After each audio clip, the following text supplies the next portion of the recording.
অনেক দিন প্রচেষ্টার পরে রমণী তার প্রিয় মানুষটাকে কাছে পেয়েছে।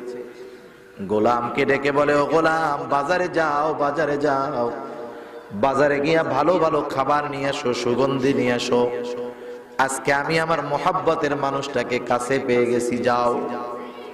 গোলাম চলে গেল বাজারে। যুবক ডেকে নিয়ে রমণী অন্দর মহলের দিকে রওনা হয়ে যায়।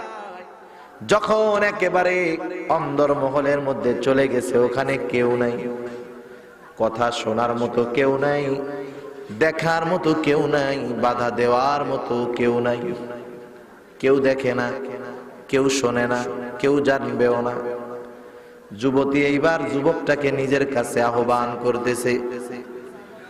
হঠাৎ করে যুবকটা অজ্ঞান হয়ে জমিনের উপরে পড়ে গেল।